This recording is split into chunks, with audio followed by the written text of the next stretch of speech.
The Gospel of Mark, chapter 8, verses 31 through 33.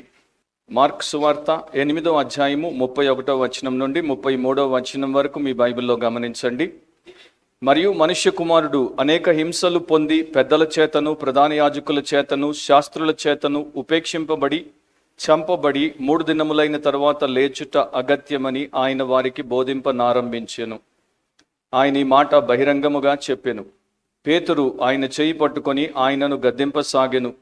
అందుకైన తన శిష్యుల వైపు తిరిగి వారిని చూచి, సాతానా, నా వెనుకకు పొమ్ము, నీవు మనుషుల సంగతులను మనస్కరించుచున్నావు గాని దేవుని సంగతులను మనస్కరింపకున్నావని పేతురును గద్దించెను. పరిశుద్ధుడైన మా దేవా, మా తండ్రి, ఈ ఉదయకాల సమయంలో చదవబడినటువంటి వాక్యమును మీరు మాకు మీ ఆత్మ ద్వారా బోధించి మాలో మీ కార్యమును జరిగించి మీరే ఘనత, మహిమ, ప్రభావములు పొందుకోండి. ఆటంకములన్నింటినీ దూరపరచండి. మాలో ప్రతి ఒక్కరూ రక్షింపబడి క్రీస్తు యేసు నిజ శిష్యులుగా ఉండుటకు సహాయము చేయమని యేసు ప్రభు శక్తిగల నామమును అడిగి ప్రార్థిస్తున్నాం తండ్రి, ఆమేన్. కూర్చోండి. దేవుడి వాక్యాన్ని భయముతో, భక్తితో వినండి, శ్రద్ధతో, ఆసక్తితో వినండి. మీ హృదయము తెరిచి, మీ కన్నులు తెరిచి, మీ బైబిల్ తెరిచి దేవుడి వాక్యాన్ని వినండి. 3 వారాల తర్వాత దేవుడి కృపను బట్టి మరొకసారి మనము మార్కు సువార్త వచనం వెంబడి వచనము వాక్య భాగంలోనికి వచ్చాం. సో ఈరోజు Jesus faced the biggest obstacle. Jesus faced the biggest obstacle. యేసు అతి పెద్ద అడ్డంకిని ఎదుర్కొనెను. యేసు అతి పెద్ద అడ్డంకిని ఎదుర్కొనెను. అది మన అంశం. భాగము 41, పార్ట్ 41. మార్కు సువార్త 8వ అధ్యాయము 31 నుండి 33వ వచనం వరకు 3 వచనాలు. దాంట్లో ఉన్నటువంటి సారాన్ని 2 పాయింట్స్లో 2 అంశములుగా మనం చూస్తాం, ఎందుకంటే దేవుడు ఆ ప్రకారమే వాటిని రాయించాడు. మొదటిది ది అనౌన్స్మెంట్, ప్రకటన. యేసు ప్రభు ఆయన దేవుడి యొక్క చిత్త ప్రకారము, దేవుడి యొక్క కార్యముల మీద, దేవుడి యొక్క బోధ చేస్తూ తిరుగుతున్నాడు. ఆయన ప్రతిదీ కూడా దేవుడి సంకల్పము చొప్పున సమయానుసారముగా చేశాడు. ప్రభు అయిన యేసు క్రీస్తు 31వ వచనాన్ని పలుకుతాడు. మరియు మనుష్య కుమారుడు అనేక హింసలు పొంది పెద్దల చేతను, ప్రధాన యాజకుల చేతను, శాస్త్రుల చేతను ఉపేక్షింపబడి చంపబడి 3 దినములైన తరువాత లేచుట అగత్యమని ఆయన వారికి బోధింపనారంభించెను. సో ఆయన వారికి బోధింపనారంభించెను. ప్రభు అయిన యేసుక్రీస్తుకు ఉన్నటువంటి ఒక గొప్ప అలవాటు, లేకపోతే ఆయన బాధ్యతగా తీసుకున్నటువంటి ఒక గొప్ప విషయం ఏంటంటే ఆయన బోధకుడు కనుక ఆయన బోధ చేయడానికి ప్రాధాన్యతనిచ్చేవాడు. ఆయన కేవలము సత్యమునే బోధించేవాడు. తండ్రి యొక్క చిత్తమును ఏదైతే ఆయన బోధించాలో దానిని మాత్రమే బోధించేవాడు. అవసరము వచ్చిన ప్రతిసారి దేవుడికి ఆయన మరి తను తాను ఎంతగా అప్పగించుకున్నాడంటే దేవుడి యొక్క విషయములను బోధించుటకే ఆయన బ్రతికాడు. సో మార్కు సువార్తలో మనం గమనిస్తే దేవుడి రాజ్యాన్ని గురించి ఆయన బోధించాడు, ఆత్మీయ విషయాల గురించి బోధించాడు, నిత్యమైనటువంటి విలువల గురించి బోధించాడు, తన యందు విశ్వాసం ఉంచి తనను ఎలా ఆయన శిష్యులు వెంబడించాలో దాని గురించి బోధించాడు. సో యేసు బోధకుడు, ఆయన బోధ చేస్తాడు. బాగా అర్థం అవ్వాల్సినటువంటి విషయం. సో ఎక్కడైతే బోధ ఉండదో ఆ సంఘంలో ఆ బోధకుడు బోధ చేయకపోతే, బైబిల్ని తెరిచి వాక్యమును వివరంగా బోధించకపోతే వారు యేసు సంబంధులు కారు అని మనకిట్టే అర్థమైపోతుంది. ఎందుకంటే వారు యేసు మనసు లేదు, వారు యేసు కార్యములను చేయుట లేదు.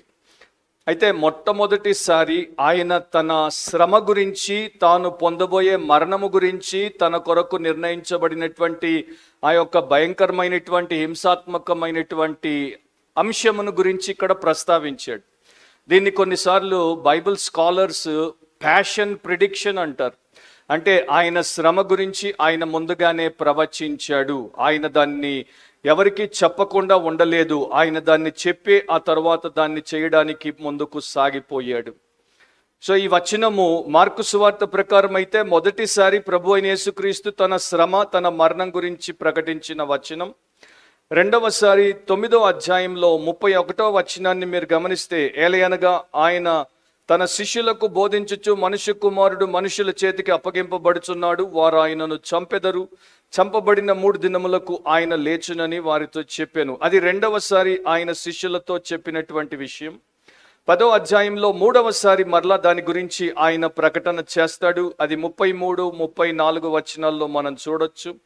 ఇదిగో మనము యెరూషలేమునకు వెళ్ళుచున్నాము, మనుష్య కుమారుడు ప్రధాన యాజకులకును శాస్త్రులకును అప్పగింపబడును, వారు ఆయనకు మరణశిక్ష విధించి ఆయనను అన్యజనులకు అప్పగించెదరు. వారు ఆయనను అపహసించి ఆయన మీద ఉమ్మివేసి కొరడాలతో ఆయనను కొట్టి చంపెదరు. 3 దినములైన తర్వాత ఆయన తిరిగి లేచునని చెప్పాను. ఈ 3 సార్లు మార్కు సువార్తలో ఆయన ప్యాషన్ ప్రిడిక్షన్ని మనం చూస్తాము. అయితే 3 సార్లు మనకు కనబడేటువంటి విషయం ఏంటంటే, ఒక్కొక్కసారి ఒక్కొక్క అంశము మీద యేసు ప్రభు ఎంఫసిస్ని పెట్టాడు. అంటే ఒక్కొక్క దాన్ని నొక్కి చెప్తున్నాడు. 8వ అధ్యాయంలో మొదటిసారి 3 గుంపుల వారు ఆయనను దీనికి అప్పగిస్తారు, లేకపోతే ఆయన ప్రకారము వారు చంపిస్తారు అనేది చెప్పాడు. ఆ 3 గుంపులేంటో మనం కాసేపులో చూడబోతున్నాం. రెండవసారి 9వ అధ్యాయంలో ఆయన అప్పగించబడతాడు. అంటే ఆయన ఎంచుకున్నటువంటి 12 మంది అపోస్తలుల్లో శిష్యుల్లో ఒకడు నమ్మక ద్రోహిగా ఆయనను అమ్ముకుంటాడు, అప్పగిస్తాడు అన్న దాని గురించి చెప్పాడు. 3వ దాంట్లో ఆయనకి ఎలాంటి అవమానము, ఎలాంటి భయంకరమైనటువంటి పరిస్థితులు ఎదురవుతాయో దాని గురించి ఆయన వివరించి 10వ అధ్యాయంలో చెప్పాడు. అన్యజనులకు ఆయన అప్పగించబడినప్పుడు వారు ఆయన్ని అపహసిస్తారు, ఆయన మీద ఉమ్మివేస్తారు, కొరడాలతో ఆయన్ని కొట్టి చంపుతారని అక్కడ చెప్పాడు. సో ఈ ప్రకారము ఆయన యొక్క మరణ విషయము ఆయన చెప్పాడు. 10వ అధ్యాయం 45వ వచనంలో ఇదంతా దేని కొరకు అనే దాని గురించి చెప్తాడు. మనుష్య కుమారుడు పరిచారము చేయించుకొనుటకు రాలేదు గాని పరిచారము చేయుటకును అనేకులకు ప్రతిగా విమోచన క్రయధనముగా తన ప్రాణము ఇచ్చుటకును వచ్చెననెను. సో ఆయన ఒక సర్వెంట్గా వచ్చాడు, ఆయన ఒక సాక్రిఫైస్గా వచ్చాడు, పరిచారకుడిగా వచ్చాడు, ఇతరుల కొరకు తన ప్రాణాన్ని విమోచన క్రయధనముగా బలియాగముగా అర్పించడానికి వచ్చాడు అనేది స్పష్టంగా చెప్పాడు. సో ఎవరైనా సరే యేసుక్రీస్తు ప్రభువుని ఆయన యొక్క నిజత్వములో, ఆయన ఫుల్నెస్లో, ఆయన రియాలిటీలో, ఆయన యొక్క ట్రూ పర్సన్లో తెలుసుకోవాలంటే ఆయన నా కొరకు వచ్చినటువంటి బలియాగము, హీ ఈజ్ మై సాక్రిఫైస్, ఆయన నా పక్షమున దేవుడి ఎదుట బలిగా అర్పించబడ్డానికి వచ్చినటువంటి బలియాగము, ఆయన నా సబ్స్టిట్యూట్, ఆయన నా ప్రతిగా అర్పించబట్టకు వచ్చినటువంటి వాడు అని గుర్తించాలి. ఒక భక్తుడు ఇట్లా అన్నాడు, the cross is God's way of uniting suffering and love. సిలువ అనేది, యేసు ఎక్కబోయినటువంటి సిలువ అనేది శ్రమను ప్రేమను ఐక్యపరచుటకు దేవుడు ఏర్పాటు చేసుకున్నటువంటి సాధనం. సో దేవుడి యొక్క విధానంలో ఆయన యేసు ప్రభు యొక్క ప్రేమను సిలువలో ఆయన పడినటువంటి శ్రమ ద్వారా మనకు ప్రస్ఫుటింపజేస్తున్నాడు, లేకపోతే మనకు బయలుపరుస్తున్నాడు. సో ఆ వచనాన్ని మనము చూసుకుంటూ పోదాము బ్రీఫ్గా. మనుష్య కుమారుడి గురించి మనం ఆల్రెడీ విన్నాము కనుక నేను మరలా ఇక్కడ సమయము గడపాల్సిన అవసరం లేదు. మొదటిసారి దీని ప్రస్తావన దానియేలు గ్రంథం 7వ అధ్యాయంలో వస్తుంది. అక్కడ పర సంబంధి అయినటువంటి దేవాది దేవునిగా, భూ రాజుల మీద, భూ ప్రజల మీద సర్వాధికారిగా ఆయన మనకు కనబడతాడు. తర్వాత మార్కు సువార్తలో యేసు ప్రభు పదే ఆయన మనుష్య కుమారుడు అనేది ఆయన ప్రకటిస్తూ వచ్చాడు. 2వ అధ్యాయంలో ఉదాహరణకి 10వ వచనంలో ఆయనకి మనుష్య కుమారుడుగా భూమి మీద పాపములను క్షమించేటువంటి అధికారం ఉందని చెప్పాడు. 2వ అధ్యాయంలోనే 28వ వచనంలో మనుష్య కుమారుడు విశ్రాంతి దినానికి ప్రభు అయి ఉన్నాడని చెప్పాడు. అంటే ఆయనకి భూమి మీద అధికారం ఉంది. అన్నిటికన్నా గొప్ప అధికారము, అన్నిటికన్నా శక్తివంతమైన అధికారము, అన్నిటికన్నా మేలుకరమైన అధికారం ఏంటంటే మానవుడి యొక్క పాపపు పీడ నుండి వాడిని క్షమించి విడిపించుట. దానికన్నా గొప్ప అధికారం ఎవరికి లేదు, ఉండదు. రెండవది ఆయన విశ్రాంతి దినానికి ప్రభు అయి ఉన్నాడు. అంటే దేవుడు మనకి ఇచ్చినటువంటి ఆ విశ్రాంతి దినానికి ఆయన ప్రభు, మనము కాదు. సో ఈ మనుష్య కుమారుడు ఏ ప్రకారము అన్యుల చేతికి అప్పగించబడతాడు, ఈ మనుష్య కుమారుడు స్వంత ప్రజల చేత ఏ ప్రకారము తిరస్కరించబడతాడు, ఈ మనుష్య కుమారుడు మనుష్యుల కొరకు, వారి పాపముల కొరకు ఏ ప్రకారము ఆయన హింసించబడి చంపబడతాడు అనే దాని గురించి ఆయన ప్రకటించాడు. అగత్యము అనేటువంటి పదం అక్కడ మనకు కనబడుతుంది. ఇంగ్లీష్లో మస్ట్ అని ఉంటుంది. సన్ ఆఫ్ మ్యాన్ మస్ట్, మనుష్య కుమారుడు ఈ ప్రకారము అవుట అగత్యం. అగత్యం అంటే ఖచ్చితం, ఖాయం, అనివార్యం. అది తప్పించుకోవడానికి వీలైనటువంటి విషయం. ఆయనకి జరగబోయేటువంటి 4 క్రియలు లేకపోతే 4 కార్యాలు, ఇవన్నీ కూడా గ్రీకులో వర్బ్స్ అన్నమాట. అంటే ఇవన్నీ కూడా జరగాల్సినటువంటి పనులు. ఈ 4 కూడా ఖచ్చితంగా జరగాలి. ఈ 4 కూడా తప్పకుండా జరగాలి, అగత్యం అని యేసుప్రభు చెప్తున్నాడు. ఎందుకంటే అది దేవుని యొక్క చిత్తములో భాగమై ఉంది. యెషయా 53వ అధ్యాయాన్ని మనం చూస్తే ఈయన ఎలా హింసించబడాలో, చంపబడాలో మనకి ముందుగానే ప్రవచింపబడింది. అండ్ దేవుడి యొక్క ఆలోచన ప్రకారము అది నియమించబడింది. కొన్నిసార్లు కొంతమందికి వెంటనే దాని యొక్క భావం అర్థం కాకపోవచ్చు, దాంట్లో ఉన్నటువంటి లోతేంటో అర్థం కాకపోవచ్చు, దాని యొక్క సీరియస్నెస్ ఏంటో అర్థం కాకపోవచ్చు. మనము అర్థము చేసుకున్నా చేసుకోకపోయినా మనము రక్షించబడుట అవసరము కనుక దేవుడు ఆ ప్రకారం దాన్ని పెట్టాడు. దేవుడి వాక్యాన్ని మనము క్రమం తప్పకుండా వింటూ ధ్యానిస్తూ ఉంటే మనకు అర్థమయ్యేటట్టు చేస్తాడు. సో ఎందుకు యేసుక్రీస్తు ఈ ప్రకారము ఈ 4కి అప్పగించబడాలి, ఎందుచేత ఆయన హింసలు పొందాలి, ఎందుచేత ఆయన ఉపేక్షించబడాలి, చంపబడాలి, 3 దినాల తరువాత తిరిగి లేవాలి. ఎందుకంటే ఆయన అలా శ్రమల పాలై మరణించుట మానవుల యొక్క పాప ప్రాయశ్చిత్తార్థము అవసరం. అది ఖచ్చితమైనటువంటి అవసరం. రక్తము చిందింపబడకుండా మనిషి పాపము క్షమించబడదు గనుక అది అవసరం. ఆయన దేహము మన పాపములను మోసి సిలువ మీద శ్రమను పొందకుండా, చీల్చబడకుండా దేవుడి ఉగ్రతను అది తొలగించదు కనుక అది అవసరం. ఆయన మానవులను దేవుడిని సిలువ రక్తము ద్వారా సంధి చేయాలి గనుక అది అవసరం. అండ్ మన పాపములకు ప్రాయశ్చిత్తము చేసి మనకు మరణము నుండి జీవములోనికి తీసుకురావాలంటే ఆయన జీవములో నుండి మరణములోనికి వెళ్ళాలి కనుక అది అవసరం. ఇంకా చాలా విషయాలు వాక్యం మనకి చెప్తోంది, మనము నిరంతరం వింటుంటాం. ఒక్కటి చెప్పాలి, మన అపరాధముల కొరకు ఆయన శిక్షించబడ్డాడు. ఎందుకంటే ఆయన నీతితో మనము నీతిమంతులముగా తీర్చబడ్డానికి. సో ఆ క్రమంలో ఆ 4 వర్బ్స్ ఏంటో చూద్దాం. ఆయన అనుభవించినటువంటి 4 విషయాలు ఏంటో చూద్దాం. మొదటిది, మరియు మనుష్య కుమారుడు అనేక హింసలు పొంది. The son of man must suffer many things. మనుష్య కుమారుడు అనేక హింసలు పొందాడు. యేసు జీవితము సాఫీగా లేదు, యేసు జీవితము సునాయాసంగా లేదు, యేసు జీవితము సుఖప్రదంగా లేదు, యేసు జీవితము సౌకర్యవంతంగా లేదు. యేసును భౌతికంగా చూస్తే కష్టపడ్డాడు, మానసికంగా చూస్తే కష్టపడ్డాడు, సామాజికంగా చూస్తే కష్టపడ్డాడు, ఆయన ఆర్థికంగా కష్టపడ్డాడు, ఆత్మీయముగా బహుగా కష్టపడ్డాడు. ఆయన్ని శారీరకంగా అనేక హింసలకు వారు గురి చేశారు. ఎన్ని హింసలు, సంఖ్య ఏంటి? మీరు ఎప్పుడైనా టైం తీసుకొని ఆ యొక్క సువార్తల్లో రాయబడిన విషయాలను లెక్కబెట్టుకోండి, తర్వాత పత్రికల్లో రాయబడిన విషయాలు లెక్కబెట్టుకోండి, ప్రకటన గ్రంథంలో రాయబడిన విషయాలను లెక్కబెట్టుకోండి. యేసు బహుగా హింసించబడ్డాడు. లూకా బహుగా హింసించబడ్డాడు అంటాడు, ఇక్కడ మార్కు అనేక హింసలు పొంది అని అంటున్నాడు. సో ఈ హింసలు ఆయన అరెస్ట్ చేయబడ్డము నుండి ప్రారంభమవుతాయి. ఆయన అరెస్ట్ అయ్యాడు, తర్వాత ఆయన తీర్పులో నిలబెట్టబడ్డాడు, తర్వాత ఆయన శిక్షించబడ్డాడు, ఆయన్ని అవమానాల పాలు చేశారు, ఆయన్ని అపహాస్యం చేశారు, ఆయన్ని కొరడాలతో కొట్టారు, ఆయన గడ్డాన్ని పెరికారు, ఆయన మోమం మీద ఉమ్ము వేశారు, ఆయన్ని పిడిగుద్దులు గుద్దారు, ఆయన తీసుకెళ్లి మేకులతో సిలువకు కొట్టారు, ఆయన్ని సిలువ మీద నగ్నంగా వస్త్రాన్ని కూడా తీసేసి ఆయన్ని వ్రేలాడదీశారు. సో మానసికంగా, శారీరకంగా అండ్ భావపరంగా, ఆత్మీయముగా, అన్ని రకాలుగా సామాజికంగా హింసించబడ్డాడు. అలా మన కొరకు హింసించబడ్డాడు, చనిపోయాడు. రెండవది, పెద్దల చేతను, ప్రధాన యాజకుల చేతను, శాస్త్రుల చేతను ఉపేక్షింపబడుట అంటే రిజెక్టెడ్, తిరస్కరించబడ్డాడు, విసర్జించబడ్డాడు. ఆయన వారి చేత చీకొట్టబడ్డాడు. వారు ఆయనను చూసి నీవు మాకు అక్కర్లేదు పో అని ఆయన్ని గేలి చేశారు, వెలివేసేశారు. సో రిజెక్టెడ్ అనేటువంటి గ్రీకు పదానికి అర్థం ఏంటంటే ఆయన గురించి వారు ఒక పరీక్ష చేసిన తర్వాత, ఆయనను ఒక తీర్పులో నిలబెట్టిన తర్వాత, ఈయన మనకు పనికి రాడు అని ఫలితమును తేల్చి ఆయన్ని పక్కన పారేశారు. డిక్లేర్డ్ యూస్లెస్ అంటే ఇతడు పనికి రానివాడు, ఇతడు అయోగ్యుడు, ఇతడు కేవలం తిరస్కారానికి మాత్రమే పనికొస్తాడు, మరి దేనికి ఉపయోగపడడు అని ఈ 3 గుంపుల వారు, పెద్దలు, ప్రధాన యాజకులు, శాస్త్రులు ఆయన్ని తిరస్కరించి పారేశారు. లోకం ఆయన్ని తిరస్కరించింది. పాత నిబంధన 118వ కీర్తన 22వ వచనాన్ని క్రొత్త నిబంధన అపోస్తలుల కార్యములు 4:11లో దేవుడు రాయించాడు. ఇల్లు కట్టువారైన మీరు తృణీకరించిన రాయి ఆయనే, ఆ రాయి మూలకు తలరాయి ఆయను. సో వారు ఎవరినైతే తృణీకరించారో ఆయనే తర్వాత అందరికీ మూల రాయిగా మారాడు.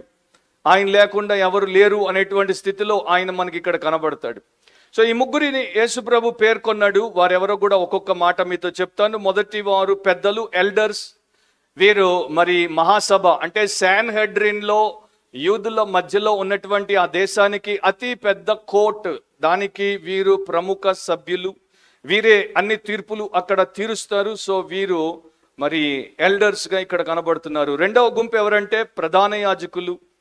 సో వారికి ఒక ప్రధాన యాజకుడు ఉండేవాడు, అండ్ ఆయన కన్నా ముందున్నటువంటి మాజీ ప్రధాన యాజకులు, అండ్ అక్కడ ఉన్నటువంటి ప్రముఖ యాజకుల ఇళ్లలో కుటుంబాల్లో ఉన్నటువంటి పురుషులు, వీరందరూ ఆ గుంపులోకి వచ్చేవారు. మూడవది శాస్త్రులు 2 రకాలుగా మనకు కనబడతారు. ఒకటి వారికి చట్టం గురించి బాగా విశేష జ్ఞానం ఉంటుంది, ధర్మశాస్త్రానికి సంబంధించినటువంటి జ్ఞానం ఉంటుంది, అండ్ దాంతోపాటు వారు ధర్మశాస్త్రమును రాసేటువంటి లేఖికులు, యాజకులుగా ఉంటారు, లేకపోతే లేవీయులుగా ఉంటారు. సో ఈ 3 గుంపులు ఏం చేశాయంటే యేసుప్రభువుని తిరస్కరించాయి, రిజెక్ట్ చేశాయి. అండ్ ఈ రోజున మీరు చూస్తే ఈ 3 గుంపులు దేనికి రిప్రజెంటేటివ్గా ఉన్నాయి? ఒకటేమో పొలిటికల్ లీడర్స్, రాజకీయ నాయకులు. రెండవది మోరల్ లీడర్స్, నైతిక నాయకులు. మూడవది రిలీజియస్ లీడర్స్. ప్రపంచాన్ని మీరు విభజిస్తే ఈ 3 గుంపుల్లోనే ప్రపంచము అధికారమును కలిగి ఉంటుందంటే వీరి గుప్పెట్లోనే ఉంటుంది. రాజకీయ నాయకుల చేతుల్లో లోకముంది. ఆ రాజకీయ నాయకులు యేసును కాదన్నారు, తిరస్కరించారు. నైతిక నాయకులు అంటే బాబాలు కావచ్చు, గురువులు కావచ్చు, ముల్లాలు కావచ్చు, లేకపోతే ఫిలాసఫర్స్ కావచ్చు. వీరు మనకి నీతి ఎలా కలిగి బ్రతకాలో, నీతితో ఎలా ప్రవర్తించాలో నేర్పిస్తారు. వీరు యేసును కాదన్నారు, వారి స్వంత నీతి బోధ మనకి చేస్తారు. అండ్ మూడవది మత నాయకులు. వీరు ఏ మతంలో ఉన్నా కూడా వీరు యేసును పక్కన పెట్టి వారిని పైన పెట్టుకున్నారు. సో ఈ 3 కూడా యేసును తిరస్కరించినవే. కనుక మనము యేసుకు దగ్గర అవ్వాలంటే పాలిటిక్స్కి దూరంగా ఉండాలి. మన పాత్ర పాలిటిక్స్లో ఎంతవరకు ఉండాలో అంతవరకు ఉండాలి. అది ఇప్పుడు మన సబ్జెక్ట్ కాదు. అండ్ నైతికత మరొకరి దగ్గర మనం నేర్చుకోవాల్సిన పని లేదు. ఏ నైతికత ఏ నాయకుడి దగ్గర మనకు అక్కర్లేదు. మనకు నీతి స్వరూపుడైనటువంటి దేవుడు ఉన్నాడు, ఆయన మనకి నేర్పిస్తాడు. మూడవది మత నాయకులకి మనకి మధ్యలో ఎలాంటి సంబంధం ఉండాలో అంతకు మించి ఉండకూడదు. కానీ ఈ రోజున చాలామంది దేవుడి కన్నా ఎక్కువ రిలీజియస్ లీడర్స్ మీద ఆధారపడేవారు ఉన్నారు, రిలీజియస్ లీడర్స్ మాట ప్రకారం బ్రతికేవారు ఉన్నారు. అది మనకి తెలుసు. సో యేసు ప్రభు తన శిష్యులకి నేర్పిస్తున్నాడు. వారు నేర్చుకోవాల్సినటువంటి జీవితానికి సంబంధించినటువంటి కీలకమైనటువంటి విషయం. ఆయన వారికి ఏం చెప్తున్నాడు? మీరు నా వెంట వస్తున్నారు, మీరు నన్ను నమ్ముకున్నారు, నేను నడిపించేటువంటి మార్గంలో మీరు నడవబోతున్నారు. అయితే ఈ లోకంలో ఉన్నటువంటి 3 ప్రధానమైనటువంటి గుంపులు నన్ను తిరస్కరిస్తే మీరు కూడా తిరస్కారానికి గురవుతారు. If your master is rejected by the world, then you disciples be prepared to be rejected by the same world. మనం యేసునందు అంగీకరించబడ్డాము అంటే లోకమందు తిరస్కరించబడిన వారము. కానీ మనిషికి బై డిఫాల్ట్ నైజములో ఉన్నటువంటి గుణం ఏంటంటే, చిన్న బిడ్డ నుండి పెద్దవాడి వరకు, పండు ముదుల్సలి వరకు ప్రతి ఒక్కడు కోరుకునేటువంటి ఏకైక విషయం ఏంటంటే యాక్సెప్టెన్స్. నన్నందరూ అంగీకరించాలి, నన్నందరూ ప్రేమించాలి, నన్నందరూ మెచ్చుకోవాలి, నాతో అందరూ బాగుండాలి, అందరూ నాకు సహకరించాలి. I should be accepted by everyone. No one should reject me ever. నన్ను ఎప్పుడు ఎవరు కాదనకూడదు, నన్ను ఎప్పుడు ఎవరు చీదరించుకోకూడదు, తురకరించకూడదు, తృణీకరించకూడదు, విసర్జించకూడదు, నన్ను పక్కన పారేయకూడదు అనేది మన స్వభావ లక్షణం. దాని నుండి మనకు దేవుడు స్వాతంత్రాన్ని ఇస్తున్నాడు ఈ సత్యమును చెప్పి. నీవు తిరస్కరించబడతావు, నీ ఇంటి వారి చేత తిరస్కరించబడతావు, నీ వీధి వారి చేత తిరస్కరించబడతావు, నీ కాలేజ్లో రిజెక్ట్ అవుతావు, నీ ఆఫీస్లో రిజెక్ట్ అవుతావు. నిజంగా నీవు క్రైస్ట్ లైక్గా ఉంటే ప్రతి చోట రిజెక్షన్ నీకు బ్లెస్సింగ్. కానీ నీ మైండ్, నీ హార్ట్, నీ సోల్, నీ స్పిరిట్, నీ హోల్ బీయింగ్ కోరుకునేది యాక్సెప్టెన్స్. అందుకనే మనకి క్లాష్ అవుతూ ఉంటుంది, ఘర్షణ. యేసు మనస్సు అందుకే మనకు కావాలి. మనం మనలాగా ఆలోచించకుండా వాక్యానుసారంగా అందుకే ఆలోచించాలి. ఆ పీడలో పడకుండా ఉండాలంటే that is the best solution. G Campbell Morgan, ఆయన ఒక ప్రపంచ స్థాయి దైవ సేవకుడిగా, బైబిల్ బోధకుడిగా ఇప్పటికీ గుర్తింపబడతాడు. కానీ యవనంలో ఉన్నప్పుడు ఆయన 1888లో వెస్లియన్ మినిస్ట్రీలో సేవకుడిగా చేరి అక్కడ సేవ చేద్దాం అనుకున్నాడు. సో వారు ఇచ్చినటువంటి ఒక ఆఫర్ని బట్టి 150 మంది యవనస్తులకు ఆ మినిస్ట్రీలో అప్పుడు అవకాశం ఉంది. అయితే పరీక్షకు వారు కూరి కావాలని చెప్పారు. సో 150 మంది యవనస్తులు పరిచారకులుగా, బోధకులుగా మారడానికి వచ్చారు. మొదట రిటర్న్ ఎగ్జామ్ రాశారు. దాంట్లో వారు పాస్ అయినటువంటి వారికి రెండవ అవకాశం, రెండవ పరీక్ష పెట్టారు. అదేంటంటే ఆ యొక్క సెలక్షన్ బోర్డు ఎదుట వీరు ప్రసంగము చేయాలి. సో ఆ క్రమంలో క్యాంబెల్ మార్గన్ ప్రసంగము చేశాడు. తర్వాత ఆయనకి వారు ఒక ఉత్తరం పంపించారు. ఉత్తరంలో ఒకే ఒక వర్డ్ ఉంది, రిజెక్టెడ్.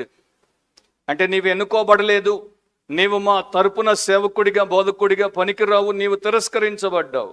అది చూడగానే ఆయన కృంగిపోయాడు. ఆయన కూలబడిపోయి తన తండ్రికి ఒక టెలిగ్రామ్ పంపాడు. Very dark, everything seems till he knoweth best. గాఢాంధకారము అంతా స్తంభించిపోయింది. అయితే ఆయనకి అంతా తెలుసు, లేక ఆయనకే శ్రేష్టమైంది తెలుసు. 4 రోజుల తర్వాత తండ్రి దగ్గర నుండి ఇంకొక టెలిగ్రామ్ వచ్చింది. ఒకే ఒక సెంటెన్స్ ఉంది, rejected on earth, accepted in heaven dad. భూమి మీద తిరస్కరించబడ్డావు, పరలోకమందు అంగీకరించబడ్డావు నాన్న. అండ్ దాన్ని ఆయన హృదయానికి తీసుకున్నాడు. భూమి మీద నన్ను తిరస్కరించారు, సేవకు పనికిరానన్నారు, బోధకుడిగా నేను ఉండలేనన్నారు, కానీ దేవుడు నన్ను అంగీకరించాడు అనేటువంటి ఆ విశ్వాసంతో అతడు మరి దేవుని సేవకుడయ్యాడు. ఈ రోజున ఆయన్ని తిరస్కరించినటువంటి ఆ బోర్డు మెంబర్స్ ఎవరో, ఆయనతో పాటు పరీక్షలో కూర్చున్నటువంటి 149 మంది ఎవరో మనకు తెలియదు. ప్రపంచంలో ఏ కొనాకి వెళ్ళినా, ఏ బైబిల్ సెమినరీకి వెళ్ళినా జి క్యాంప్బెల్ మార్గన్ని తెలియని క్రైస్తవుడు ఉండడు. So Jesus rejected on earth, accepted in heaven. మనము పరలోకంలో అంగీకరించబడాలి, అది మన జీవిత ఆశయముగా ఉండాలి. భూమి మీద మనం తిరస్కరించబడితే పర్వాలేదు, పరలోకము నుండి మనము తిరస్కారం పొందకూడదు. కానీ ఈ రోజున మనలో చాలా మంది ఎంత మరి షార్ట్ సైటెడ్గా ఉన్నామంటే, భూమి మీద ప్రతి చోట, ప్రతి ఒక్కరి చేత, ప్రతి సమయమందు అంగీకరించబడాలి, పరలోకం నన్ను తిరస్కరించినా పర్వాలేదు. అది మూర్ఖత్వం. మూడవది, చంపబడి. ఆయన పరలోకాన్ని నుండి పంపబడింది చంపబడ్డానికి. ఆయన అంత గొప్ప ఉన్నతమైనటువంటి హోదా నుండి కిందికి దిగి వచ్చింది చంపబడ్డానికి. మన ప్రభు అయినటువంటి యేసు మనస్తత్వం ఎలాంటిదో చూడండి. దేవుడు ఆయన్ని పంపినప్పుడు ఆయన ఉద్దేశం ఎలాంటిదో చూడండి. చంపబడుటకు ఆయనకి తెలుసు. ఆయన పుట్టినప్పటి నుండి, ఊహ వచ్చినప్పటి నుండి, ఆయన పెరుగుతున్నప్పుడు ప్రతిరోజు, ప్రతి వారం, ప్రతి మాసం, ప్రతి సంవత్సరం నేను చంపబడుటకే నియమించబడ్డాను. I am a sacrifice that is to be slayed. మనం ఎప్పుడు కూడా బ్రతకాలి, బ్రతకాలి, బ్రతకాలి, బ్రతకాలి అనుకుంటాం. 53వ 22వ కీర్తన మీరు తర్వాత పోల్చి చూసుకుంటే ఆయన ఇక్కడ ఎలా చంపబడాలో, ఎలా ఆయన్ని చంపుతారో దాని గురించి వచనంలో చెప్పలేదు. కానీ ఆ భాగాల్లో దేవుడు చెప్తున్నాడు ఆయన ఏ రకముగా మరణించాలి. ఆయన సిలువ మరణమును పొందాలి. కిరాతకమైన, క్రూరాతి క్రూరమైన సిలువ మరణమును ఆయన పొందాలి. సో ఆయన చంపబడుటకి లోకానికి వచ్చాడు. తర్వాత మనకి నెక్స్ట్ ఇది మెస్సియాషిప్, అంటే మెస్సియా యొక్క జీవిత విధానం ఎట్లా ఉంటుందో చెప్తున్నాడు. దాని తర్వాత మెస్సియా నందు విశ్వాసం ఉంచినటువంటి డిసైపుల్స్ యొక్క డిసైపుల్షిప్ ఎట్లా ఉంటుందో నెక్స్ట్ భాగంలో 8వ అధ్యాయంలో 34 నుండి 38 వరకు చెప్తాడు. దేవుడి చిత్తమైతే నెక్స్ట్ మనం ఆ సందేశాన్ని వింటాం. సో ఆయనతో సంబంధం ఉన్నటువంటి వారు ఆయనలాగా ఎలా జీవించుటకు నియమించబడ్డారో దాంట్లో మనకి కనబడుతుంది. నేను యేసువాడను, యేసుదానను, క్రైస్తవుడను, క్రైస్తవురాలను అని అనుకుంటే ఈ బిబ్లికల్ ప్యాటర్నే మన ప్యాటర్న్. లోకంలో ఉన్నటువంటి ప్రాస్పరిటీ గాస్పల్ లేకపోతే హెరెటికల్ గాస్పల్స్ చెప్పేటువంటిది ఈ బైబిల్కి సంబంధించినది కానే కాదు. అది సాతాను బోధ. సో యేసుకి సిలువకి చాలా దగ్గర సంబంధం ఉంది. 1959లో థామస్ హోవింగ్ అనేటువంటి ఒక న్యూయార్క్లో ఉన్న మెట్రోపాలిటన్ మ్యూజియం పెద్ద అంటే అధికారి ఒక ఐవరీ క్రాస్ని కొన్నాడు. ఏనుగు దంతంతో చేయబడినటువంటి సిలువను కొన్నాడు ఒక యుగోస్లవియన్ ఆర్ట్ కలెక్టర్ దగ్గర. ఆయన దాన్ని ఎంతో కాలం స్విస్ బ్యాంకు వాల్ట్లో దాచిపెట్టాడు. ఆయన దీన్ని అమ్మేశాడు. అయితే హోవింగ్ ఏం చూశాడంటే ఆ యొక్క ఐవరీ క్రాస్ అయితే ఉంది, కానీ దాని మీద క్రైస్ట్ యొక్క ఫిగర్ లేదు. వీళ్ళు రోమన్ క్యాథలిక్స్ కనుక వాళ్ళు మీరు చూసే ఉంటారు, సిలువ మీద వ్రేలాడుతున్న యేసు బొమ్మలను పెట్టుకుంటారు అండ్ వాటిని చాలా గొప్పగా గౌరవిస్తారు. 30 ఏళ్ళు ఆ ప్రకారము ఈ యొక్క ఫిగర్ ఆఫ్ క్రైస్ట్ ఆ యొక్క ఐవరీ క్రాస్ మీద లేకుండా ఉండింది. తర్వాత వారు తెలుసుకున్నారు, నార్వే క్యాపిటల్ యొక్క ఆస్లో మ్యూజియం ఆఫ్ అప్లైడ్ ఆర్ట్లో అది ఉందని. సో 1969లో ఫ్లారెన్స్ డ్యూష్లర్ అనేటువంటి ఒక వ్యక్తి 7.5 అంగుళాల క్రైస్ట్ని ఆ యొక్క బొమ్మను ఆయన ఆస్లో మ్యూజియం నుండి కొని తీసుకుని వచ్చాడు. న్యూయార్క్లో ఉన్నటువంటి యొక్క సిలువ మీద దాన్ని పెడితే 5 రంధ్రాల్లో అది చక్కగా ఫిక్స్ అయిపోయింది. అప్పుడు వారు సంతోషపడ్డారు. సిలువను క్రీస్తును 30 ఏళ్ళు వేరుగా పెట్టాం, వేరుగా ఉండకూడదు. సిలువకు క్రీస్తు, క్రీస్తుకు సిలువ ఎప్పుడు విడదీయబడలేనివి.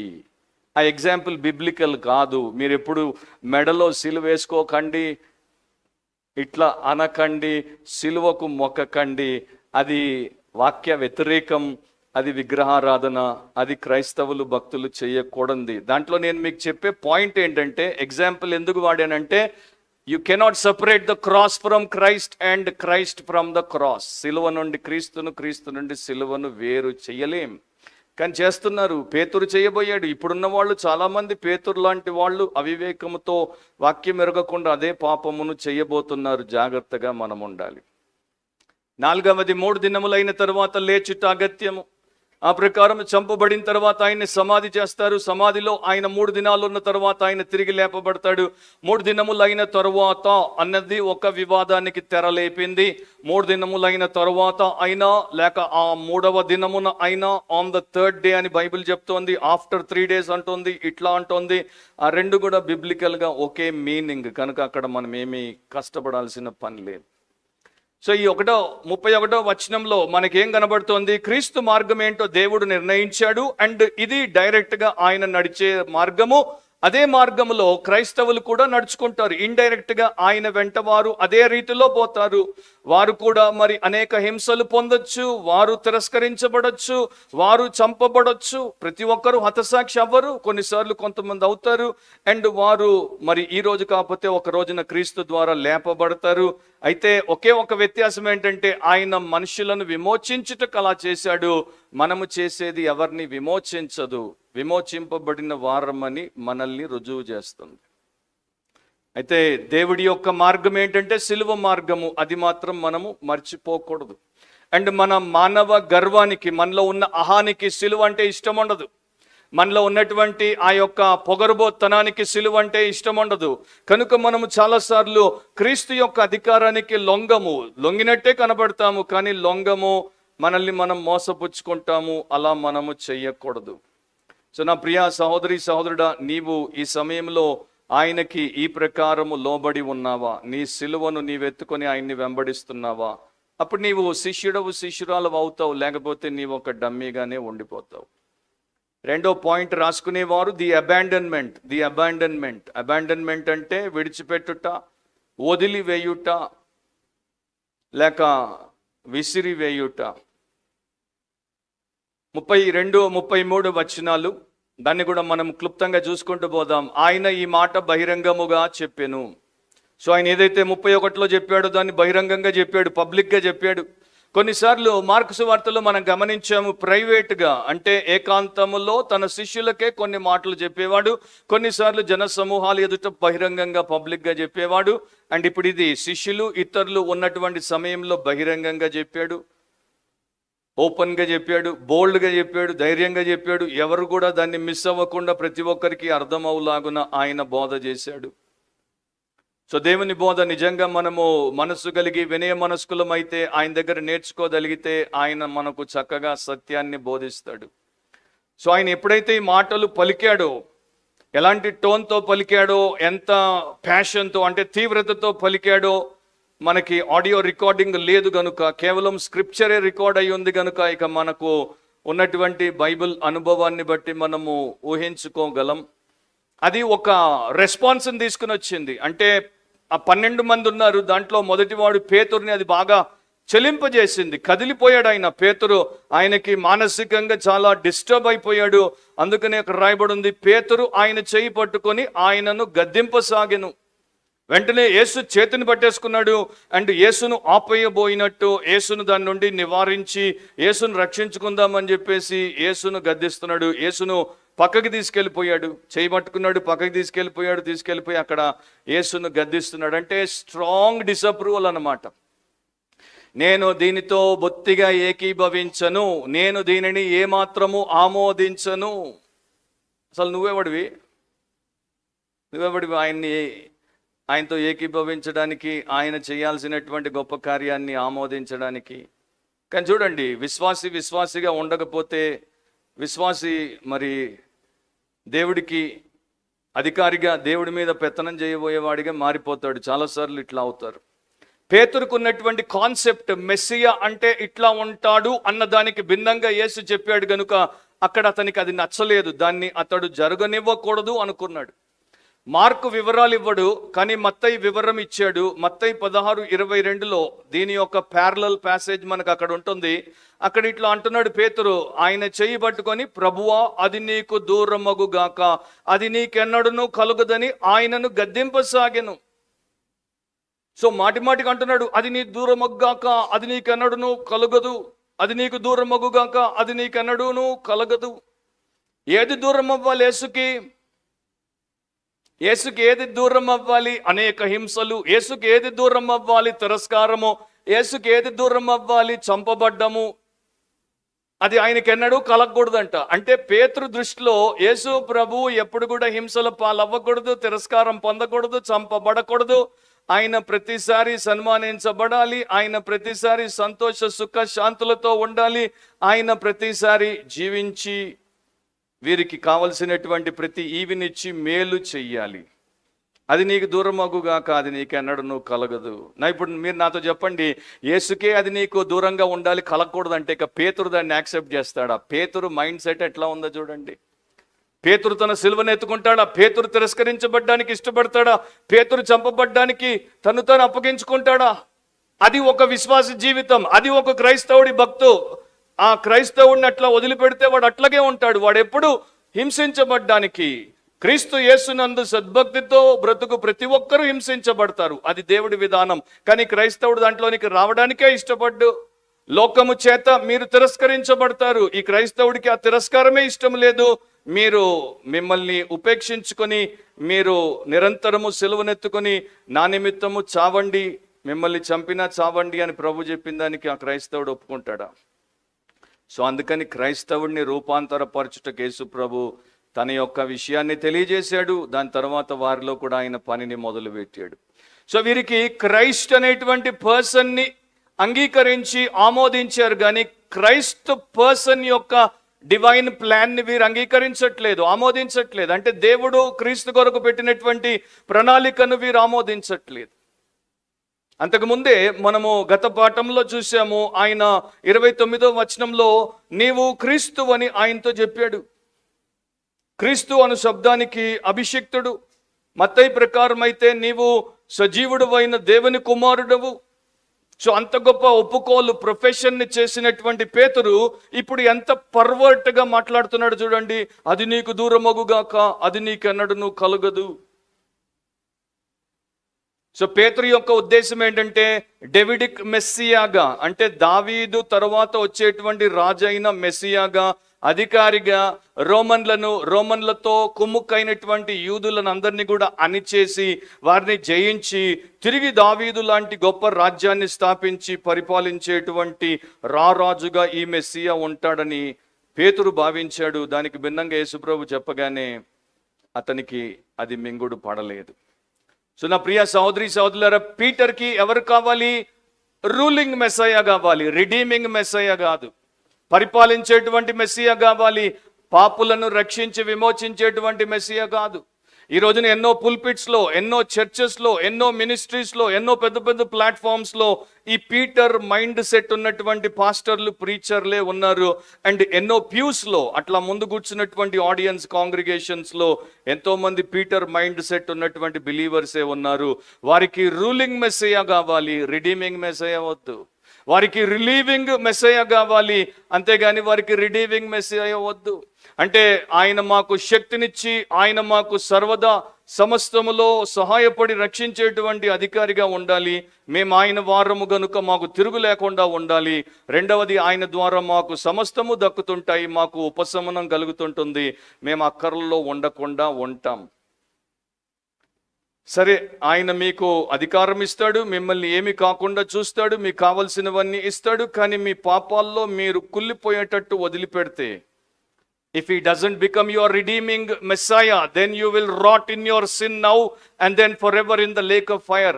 అగ్ని గంధకాలతో మండే నిత్య గుండంలో ఎప్పుడు అండ్ ఇప్పుడేమో కుళ్ళిపోతారు, అప్పుడేమో కాలిపోతారు. సో మనకి కావాల్సింది ఏంటంటే మెస్సయ్య ద రిడీమర్. ఆయన ఇప్పుడు రిడీమింగ్ మెస్సయ్యగా వచ్చాడు, తర్వాత ఆయన రూలింగ్ మెస్సయ్యగా వస్తున్నాడు. సో పౌలు రాస్తాడు చూడండి, పౌలు మనసుకి పేతురు మనసుకి చాలా వ్యత్యాసం మనకి ప్రారంభంలో కూడా కనబడుతుంది. పౌలు 1 కొరింథీ 1:23-24 రాసినప్పుడు ఎట్లా రాశాడు? అయితే మేము సిలువ వేయబడిన క్రీస్తును ప్రకటించుచున్నాము, ఆయన యూదులకు ఆటంకముగా. పేతురు ఒక యూదుడు, ఈ శిష్యుల్లో చాలా మంది యూదులు, వారికి ఆయన సిలువ వేయబడుట అంటే ఆటంకం. They don't want a crucified Christ. They always longed for a crowned Christ. కిరీటం ఉన్నటువంటి సింహాసనాసీనుడైనటువంటి క్రీస్తునే వారు కోరుకున్నారు, సిలువ వేయబడినటువంటి క్రీస్తుని వారు కోరుకోలేదు. ఆయన యూదులకు ఆటంకం, అన్యజనులకు వెర్రితనం. కానీ యూదులకేమి, గ్రీసు దేశస్తులకేమి, పిలువబడిన వారికే క్రీస్తు దేవుని శక్తియు దేవుని జ్ఞానమునై ఉన్నాడు. సో యేసు ప్రభు ప్రతి ఒక్కరికి దేవుని శక్తి దేవుని జ్ఞానం అవ్వాలంటే ఆయన సిలువ వేయబడాలి. సో పీటర్ ఎంత పెద్ద కన్ఫ్యూషన్లో ఉన్నాడంటే, ఆయనకి బ్రతికున్నంత కాలము ఆయనకు కోరుకున్నటువంటి మెస్సియా కావాలి, పేతురు చచ్చిపోయినప్పుడు యేసు చెప్పినటువంటి మెస్సియా కావాలి. అదేంటో మీరు ఇంటికి వెళ్ళి భోజనం చేసిన తర్వాత ఆలోచించండి. బ్రతికినంత కాలము ఆయన కోరుకున్న మెస్సియా కావాలి, కానీ చావు వచ్చినప్పుడు యేసు చెప్తున్నటువంటి మెస్సియా కావాలి. కొన్నేళ్ల క్రితం ఒక దేశంలో ఈ యొక్క ఎక్స్పెరిమెంట్ చేశారు. కొంతమంది మనుషుల్ని తీసుకుని వచ్చి వారికి ఇట్లాంటి కళ్ళకు అద్దాలు పెట్టారు. వాటిని స్టీరియో ఆప్టికాన్ అంటారు. సో పెద్దగా ఉంటాయి అవి. ఇట్లా పెడితే స్టీరియో ఆప్టికాన్లో ఉన్నటువంటి ఒక ప్రత్యేకత ఏంటంటే, ఇక్కడ ఒక బొమ్మ ఇక్కడ ఒక బొమ్మ కనబడుతుంది. ఆ మనిషి ఏ ప్రకారము కల్చరల్లీ ప్రోగ్రామ్ అయి ఉంటాడు అంటే, ఆయనకున్న సంస్కృతి సాంప్రదాయం, ఆయన బ్యాక్గ్రౌండ్లో ఆయనకి ఇవ్వబడిన ట్రైనింగ్ ప్రకారము ఆయనకి ఏదైతే అర్థమవుతుందో అటువైపు బొమ్మనే చూస్తాడు, దాన్నే గుర్తిస్తాడు, దాన్నే బయటకు ఒప్పుకుంటాడు, రెండవ దాన్ని విస్మరిస్తాడు. సో వారికి ఈ అద్దాలు పెట్టిన తర్వాత ఒకవైపున బేస్బాల్ ప్లేయర్ని చూపించారు, ఇంకొక వైపున బుల్ ఫైటర్ని చూపించారు. అండ్ 2 రకాల గ్రూప్స్కి అది చేశారు ఆ పరిశోధన. మొదటి గ్రూప్ మెక్సికన్లకి ఇది పెట్టగానే వారు వెంటనే బుల్ ఫైటర్ని గుర్తించారు, ఎందుకంటే వారికి బుల్ ఫైటింగ్ అంటే చాలా ఇష్టం. తర్వాత నార్త్ అమెరికన్స్కి పెట్టారు, నార్త్ అమెరికన్స్ వెంటనే బేస్బాల్ ప్లేయర్ని గుర్తించారు, ఎందుకంటే వారికి బేస్బాల్ ప్లేయర్లతో సంబంధం. సో కల్చరల్లీ కండిషన్డ్ వారికి ఎట్లాంటి కండిషనింగ్ ఉందో దాని ప్రకారం ఒకరు బుల్ ఫైటర్, ఒకరు బేస్బాల్ ప్లేయర్ని గుర్తించారు. సో మనము ఎంత బైబుల్ పట్టుకొని తిరిగినా, ఎన్ని చర్చిలకు వెళ్ళినా, ఎంతమంది బోధకుల బోధలు విన్నా, ఏం చేసినా, మీ యొక్క బ్యాక్గ్రౌండ్, మీ యొక్క కల్చరల్ కండిషనింగ్ని బట్టే మీరు చూస్తారు. ఎదుట ఉన్నదాన్ని కాదు, మీరు అనుకున్న దాన్ని మీరు చూస్తారు. అందుకనే మనము మెంటలీ ట్రాన్స్ఫార్మ్ అవ్వడం, రూపాంతరం చెందడం ఎంత అవసరం. అందుకే దేవుడి వాక్య బోధ మనకెంత అవసరం. కానీ మీరు ఈ రోజుల్లో ఏమైపోతున్నారంటే, మీకు ఆదివారం ఒక్కరోజు వచ్చి 1 గంట బోధ వినడమే భారం అయిపోయింది. మీకు లోకముతో బంధం అంతా బలమైపోయింది, పెరిగిపోతున్నారు. మిమ్మల్ని చూసి నేను ఎడవాల్సి వస్తుంది. పాస్టర్గా చాలా బాధ. ఓకే, పరలోకం గురించి పాడతాం, పరలోకం గురించి పలుకుతాం, కానీ భూలోకాన్ని ప్రేమిస్తాం, భూలోకం కోసమే బ్రతుకుతాం. అది మన గురించి ఎవరు పలకకూడని విషయం. పేతురులో మనొక లక్షణం చెప్తాను, అన్నీ నేను చెప్పలేను ఎందుకంటే టైం సరిపోదు. స్పిరిచువల్ ఎగ్జాల్టేషన్ తర్వాత స్పిరిచువల్ ఎగ్జాషన్ వచ్చింది పేతురుకి. పేతురు యేసు బోధలు కొన్ని విన్నాడు, అండ్ యేసు ద్వారా ఆయన ఇతరులకు లేనటువంటి ఆధిక్యతను పొందాడు. అండ్ దేవుడు కూడా ఎవరికి ఇవ్వనటువంటి ఒక గొప్ప ఆధిక్యతను పేతురుకి ఇచ్చాడు. అది మనకి మత్తయి సువార్తలో కనబడుతుంది. ప్రభు అయిన యేసు చెప్తాడు, మత్తయి సువార్త 16వ అధ్యాయంలో ఆయన ఎప్పుడైతే 16-17లో మరి పేతురు ఒప్పుకుంటాడు, నీవు సజీవుడవగు దేవుని కుమారుడవైన క్రీస్తు అని చెప్పెను. అందుకు యేసు, సీమోను బర్యోనా, నీవు ధన్యుడవు, పరలోకమందున్న నా తండ్రి ఈ సంగతి నీకు బయలుపరచనే గాని నరులు నీకు బయలుపరచలేదు. సో పేతురు ఎంతగా ఆత్మీయ ఆజానుడు బాహుడు అయిపోయాడంటే, పరలోకమందున్నటువంటి దేవాది దేవుడు తండ్రి అతనికి యేసు క్రీస్తని, సజీవుడైన దేవుని కుమారుడు అనే సంగతిని బయలుపరిచాడు. So he received revolution from God the Father. Spiritual exaltation. నాకు కొంత బైబుల్ జ్ఞానం వస్తే, నాకు కొంత బైబుల్ సిద్ధాంతం తెలిస్తే, నాకు కొంత బైబుల్ని కంపారిటివ్ స్టడీ ద్వారా మరి దాంట్లో ఉన్నటువంటి వివిధ అంశాలను నేను తెలుసుకుంటే నేను ఆత్మీయంగా పైకి ఎదిగిపోయాను, హెచ్చింపబడ్డాను.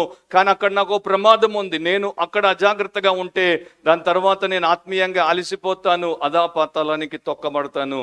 అదే ఇక్కడ పేతురు జీవితంలో జరుగుతుంది. స్పిరిచువల్ ఎగ్జాల్టేషన్ తర్వాత ఎగ్జాషన్, అలసిపోయాడు. నేనున్న 35 సంవత్సరాల క్రైస్తవ జీవితంలో నేర్చుకున్న ఒక పాఠం ఏంటంటే, చాలా మంది క్రైస్తవుల్లో నన్ను అడిగితే 97% క్రిస్టియన్స్లో కన్సిస్టెన్సీ లేదు. ఈ సంవత్సరం ఉన్నాడు, వచ్చే సంవత్సరం ఉండట్లేదు. 5 ఏళ్ల తర్వాత వాడు అట్లా ఉండట్లేదు. 10 ఏళ్ల తర్వాత వాడు అట్లా ఉండట్లేదు. 25 ఏళ్ల తర్వాత వాడు అట్లా ఉండట్లేదు. 30 ఏళ్ల తర్వాత వాడు అట్లా ఉండట్లేదు. పైకట్ల రాకెట్లాగా ఎగురుతున్నాడు జీన, దాని తర్వాత టుస్సున పడిపోతున్నాడు. 35 years of my experience, my agony that I have seen, that ఎక్కువ మంది నిలదొక్కుకోలేకపోయారు, మిడిసిపడ్డారు, నింగికిపోయారు, తర్వాత నరక పంచుల్లోనికి జారిపోయారు. అండ్ మీకు మన చర్చిలోని అట్లాంటి బిలీవర్ కమ్ బిట్రేయర్లు ఎంతో మంది కనబడిపోయారు. Consistency, where is the consistency?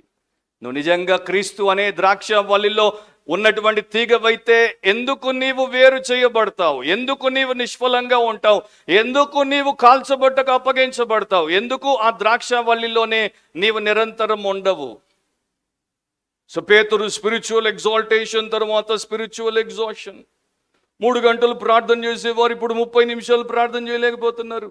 Bible 30 అధ్యాయాలు చదివేవారు ఇప్పుడు 3 అధ్యాయాలు చదవలేకపోతున్నారు. మీరు నాకు 1,00,000 కారణాలు చెప్పొచ్చు. బిజీగా అయిపోయాను, నాకు పని ఎక్కువైపోయింది, ప్రెషర్ ఎక్కువైపోయింది, డెడ్ లైన్ ఎక్కువైపోయింది, ఇది ఎక్కువైపోయింది. అరే, అవన్నీ నీవు తెచ్చిపెట్టుకున్న విషయాలు. దేవుడు నీకు వీటిల్లో నీవు కంప్లీట్గా ట్రాప్ అయిపోమని చెప్పలేదు. దేవుడు నీకు చెప్పింది ఒకటి, నీ శరీరమును సజీవ యాగముగా ఆయనకి సమర్పించు, ఆయన కోసం జీవించు. అది నీకు ఏది చేయడానికి దోహదపడుతుందో ఆ విద్యలోకి వెళ్ళు, ఆ ఉద్యోగంలోకి వెళ్ళు, ఆ వ్యాపారంలోకి వెళ్ళు, ఆ వ్యవహారంలో ఉండు. మిగతావన్నీ తొలగించుకో. మిగతావన్నీ నీకు కాకుండా, నిన్ను ఆయన కాకుండా కబలించి వేసేటువంటి పిశాచులు, వాటి బారిన పడద్దు. స్పిరిచువల్ ఎగ్జాల్టేషన్ తర్వాత స్పిరిచువల్ ఎగ్జాషన్. బెస్ట్ మెన్ అంటే శ్రేష్టమైన భక్తులు కూడా ఇట్లాంటి బలహీనతకు, బుద్ధిహీనతకు, భక్తిహీనతకు గురి కాగలరు. So Peter concept of Christ ఏంటి? పేతురు క్రీస్తుని ఎట్లా చూస్తున్నాడు? చాలా సంకుచితంగా చూస్తున్నాడు, నేరోగా అండ్ స్వార్థపూరితంగా చూస్తున్నాడు. ఈయన నాకు పనికి రావాలి, అంతేగాని నాకు వ్యతిరేకంగా ఇది అది అయిపోకూడదు. ఈయన్ని చంపేస్తే అట్లా, నేను నా జ్యువెలరీ బిజినెస్ మానేశాను, నా పడవ ఇచ్చేసాను, నా వల ఇచ్చేసాను, నేను ఈయన్ని పెట్టుకొని వస్తే ఈయనేమో నేను చచ్చిపోతాను అంటున్నాడు, వాళ్ళు నన్ను చంపేస్తాను అంటున్నారు. అండ్ ఈయన్ని చంపేస్తే నాగతేం గాను, నా భవిష్యత్ ఏం గాను? అందుకని ఈ రోజుల్లో చాలా మంది అంటారు, యేసుని నమ్ముకోండి, అప్పులు పోతాయి, యేసుని నమ్ముకోండి, రోగాలు పోతాయి, యేసుని నమ్ముకోండి, ఇవి వస్తాయి, అవి వస్తాయి. యేసు ఎప్పుడు అట్లా చెప్పలేదు. సో పేతురు యొక్క మైండ్ సెట్లో, ఒక యూదుడి మైండ్ సెట్లో, ఒక ఇశ్రాయేలుడి మైండ్ సెట్లో క్రైస్ట్ అంటే విన్నర్, క్రీస్తు అంటే జయశాలి. ఆయన ఏంటి డిఫీటిస్ట్ టాక్ చెప్తున్నాడు? ఆయన ఏంటి ఓడిపోయేటువంటి వాడు మాట్లాడినటువంటి మాటలు మాట్లాడుతున్నాడు? నేను ఈయన్ని నమ్ముకున్నది, నేను ఈయన దగ్గరకు వచ్చింది జయించడానికి, ఈయనేమో నాకు ఓటమి మార్గాన్ని చూపిస్తున్నాడు. సో యేసుప్రభు సముద్రాన్ని నిమ్మలంగా చేశాడు. యేసుప్రభు దుష్ట ఆత్మలను తరిమికొట్టాడు. యేసుప్రభు ప్రతి విధమైనటువంటి రోగాన్ని బాగు చేశాడు. యేసు ముట్టగానే హృదయానికి ఎక్కడ లేనటువంటి ఉపశమనం కలిగింది. యేసు 1,000 మందికి ఆహారం పెట్టాడు. అట్లాంటి యేసు చంపబడ్డం ఏంటి? ఆయన రారాజుగా ఏలాలి, ఆయన చంపబడ్డం ఏంటి? ఆయన తృణీకరించబడ్డం ఏంటి? ఆయన అనేక హింసల పాలవ్వడం ఏంటి?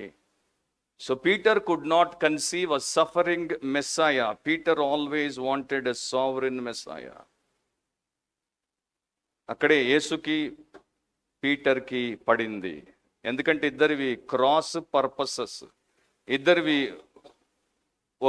ఒకరికి వేరుగా భిన్నంగా వచ్చినటువంటి ఉద్దేశాలు.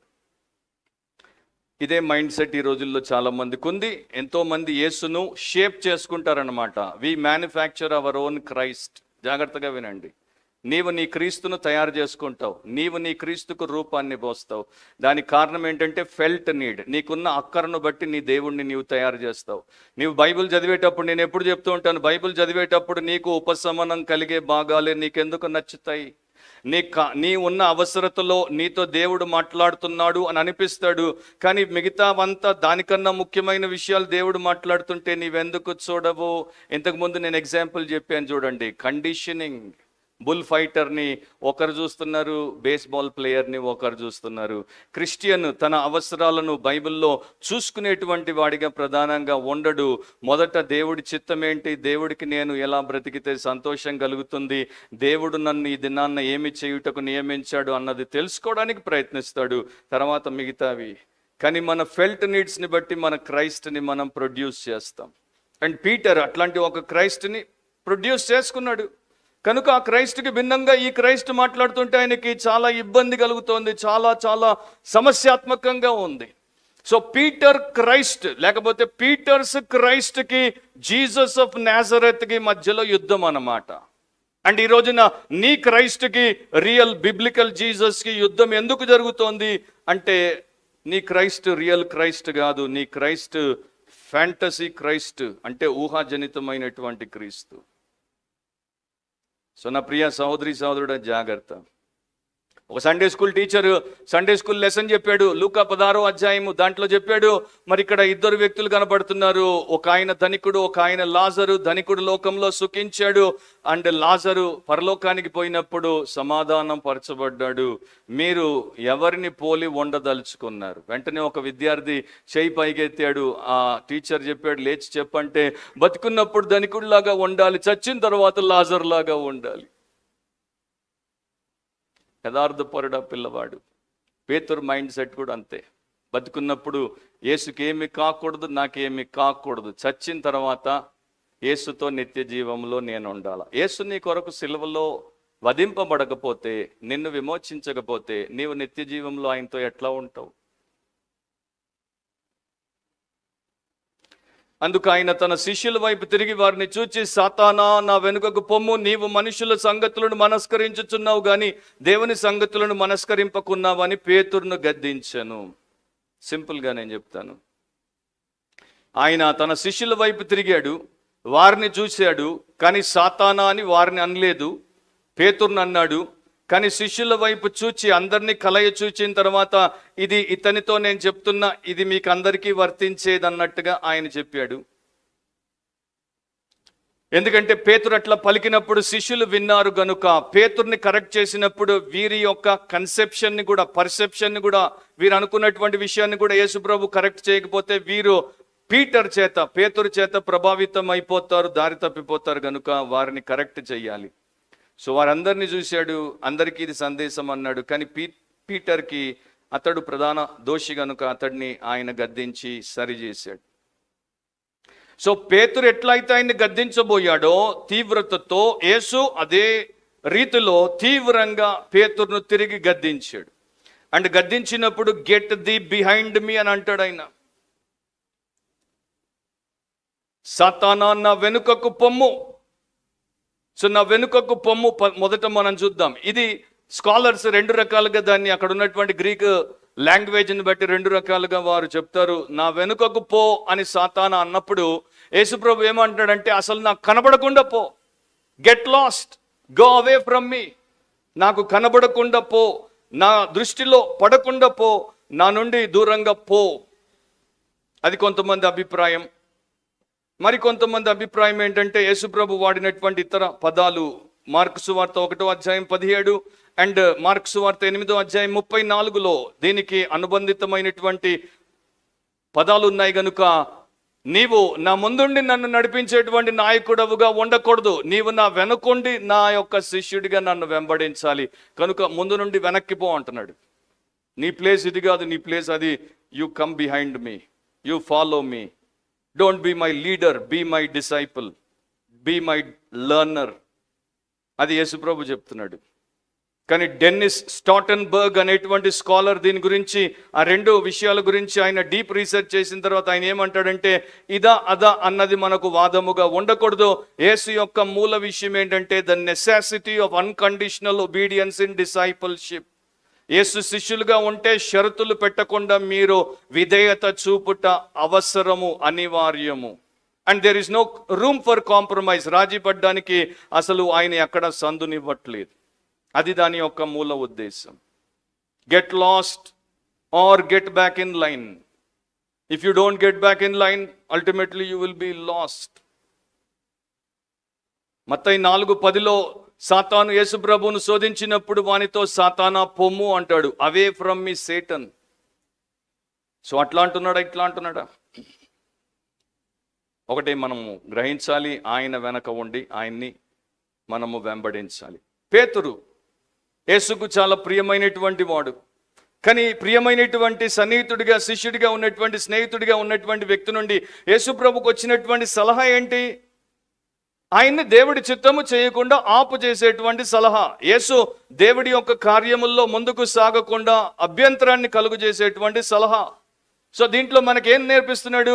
ఒక క్రిస్టియన్ బ్రదరు, ఒక క్రిస్టియన్ సిస్టరు, ఒక క్రిస్టియన్ పాస్టరు, ఒక క్రిస్టియన్ ప్రీచరు మనము కొన్ని సందర్భాల్లో దేవుడి చిత్తాన్ని చేయకుండా మనకు సలహాలు ఇవ్వచ్చు. అందుకని మనం యేసులాగా వివేచనతో దాన్ని గుర్తించకపోతే మనము పతనమైపోతాం. పాత నిబంధనలో దావీదు అన్నయ్య వచ్చి దావీదుకు ఒక సలహా ఇవ్వబోయాడు. 1 సమూయేలు 17:28, 1 Samuel 17:28, 1 సమూయేలు 17:28. అతడు వారితో మాట్లాడినది అతని పెద్దన్నయగు ఏలియాబునకు వినబడగా, ఏలియాబునకు దావీదు మీద కోపం వచ్చి అతనితో, నీవు ఇక్కడికి ఎందుకు వచ్చితివి? అరణ్యములోని ఆ చిన్న గొర్రె మందను ఎవరి వశము చేసితివి? నీ గర్వమును, నీ హృదయపు చెడుతనమును నేను ఎరుగుదును, యుద్ధము చూచుటకే కదా నీవు వచ్చితివా నేను. ఒకవేళ దావీదు ఏలియాబునకు మాట విని లొంగిపోయి ఉంటే గొలియాతు ఎప్పటికీ చంపబడేవాడు కాడు. సో ఏలియాబు దావీదుకు ఎంత చెడ్డ సలహా ఇచ్చాడు. యోబు 2:9 అతని భార్య వచ్చి, నీవు ఇంకను యథార్థతను వదలకయుందువా? దేవుని దూషించి మరణము కమ్మనెను. యోబు భార్య, యోబు నోట్లోనేమో దేవుణ్ణి స్తుతిస్తే యోబు భార్య వచ్చి దేవుణ్ణి దూషించమంటోంది. ఒకే నోరు ఎట్లా దేవుణ్ణి స్తుతిస్తుంది, ఎట్లా దేవుణ్ణి దూషిస్తుంది? సో యోబు భార్య తెలుగులో దూషించి అని ఉంది, ఇంగ్లీష్లో కర్స్ అని ఉంటుంది. దేవుణ్ణి శపించి సావు అంటుంది ఆమె. మంచి సలహానా, చెడ్డ సలహానా? జీవిత భాగస్వామి ఇవ్వాల్సినటువంటి సలహా అయినా? ఈ రోజున ఎంతో మంది భార్యలు తమ భర్తలకు అట్లాంటి సలహాలు ఇస్తున్నారు. ఎంతసేపు దేవుడు అంటావు, ఎప్పుడు చూసినా చర్చ్ అంటావు, ఎక్కడికి పోకుండా అక్కడికే తీసుకెళ్తావు, మాకు ఒక పిక్నిక్ లేదు, మాకు ఒక షికారు లేదు, మాకు ఒక అవుటింగ్ లేదు, ఇంకేమేమో అంటారు. సో భార్యలు భర్తలకి, భర్తలు భార్యలకి, తల్లిదండ్రులు పిల్లలకి, పిల్లలు తల్లిదండ్రులకి, తోబుట్టువులకి, కొన్నిసార్లు చర్చ్ మెంబర్లు కూడా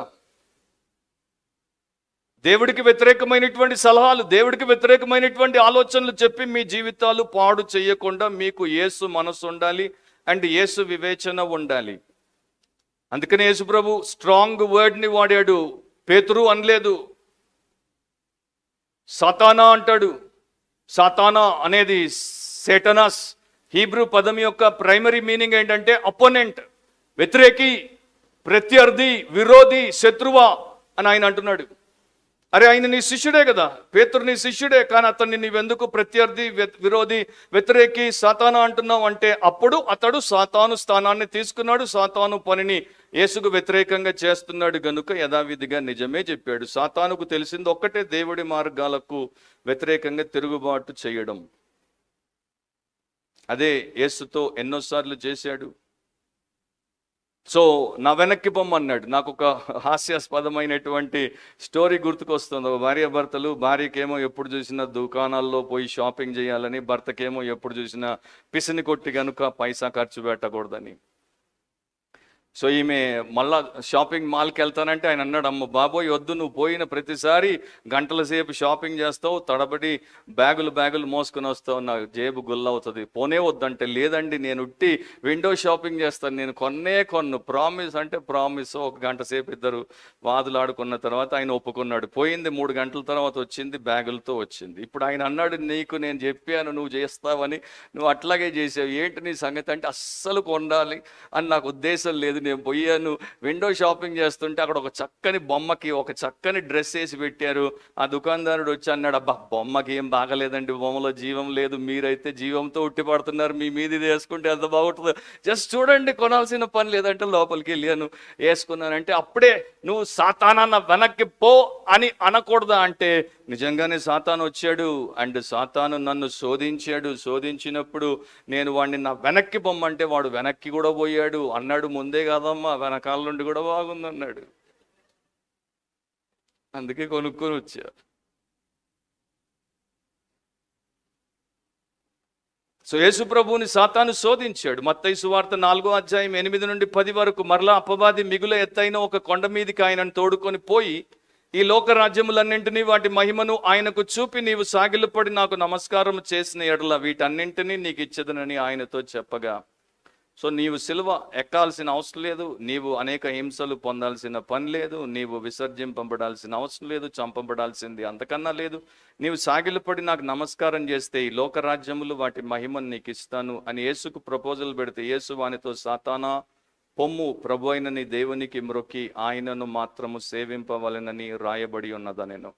నా ప్రభు అయిన యేసు ఈ యొక్క మాటల్లో నాకు నేర్పింది ఏంటంటే, ఈ లోక రాజ్యముల కన్నా, వాటి మహిమ కన్నా, ఘనత కన్నా, కీర్తి కన్నా, సంపాదన కన్నా నా దేవుడిని నేను మ్రొక్కి ఆయన్ని సేవించుట నాకు విలువైనది, ధన్యమైనది. ఆ లెసన్ మీరు నేర్చుకున్నప్పుడు మీరు నిజమైన క్రైస్తవ్యంలో ముందుకు సాగుతారు. చివరి మాట, యేసు ప్రభు సాతాను ప్రమేయం ఉంది, ప్రభావం కింద పేతురున్నాడు అన్నది చెప్పడమే కాదు, ఇంకో మాట కూడా చెప్తాడు, నీవు మనుషుల సంగతులను మనస్కరించుచున్నావు కానీ దేవుని సంగతులను మనస్కరింపకున్నావని పేతురును గద్దించాను. గతంలో నేను ఒక 6 ఏళ్ల క్రితం మత్తయి 16 గురించి చెప్పాను. పేతుర్ని బహిరంగంగా సాతానా అంటే ఆయన ఫీల్ అయిపోలేదు, యేసుప్రభుకి రాజీనామా ఇచ్చేసి వెళ్ళిపోలేదు.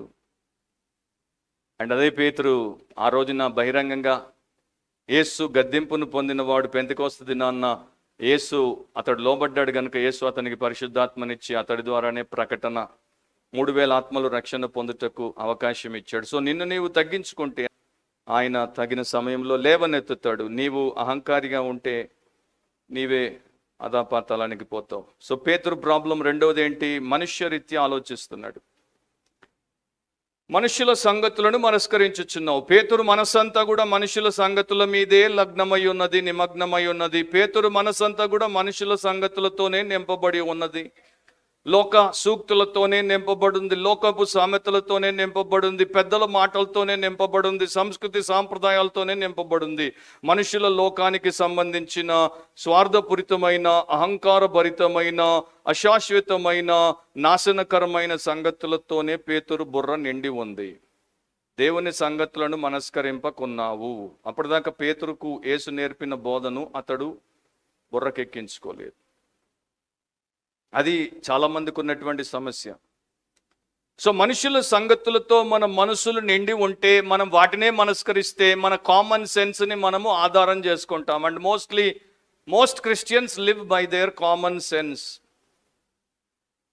They don't live by God's word.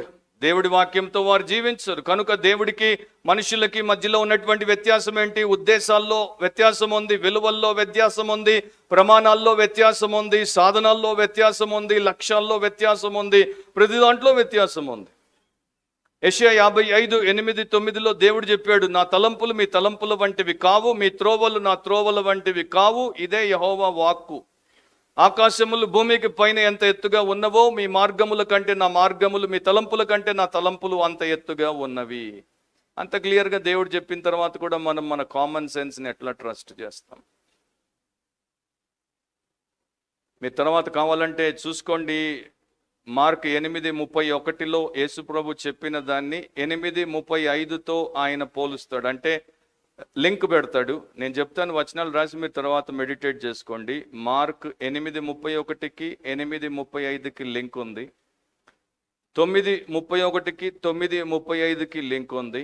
10:33, 34కి 10:43, 45కి link ఉంది. అంటే ఆయన ఎలా ఉన్నాడో అలాగే వీరు ఉండాలన్నది ఆయన నేర్పిస్తున్నాడు అక్కడ.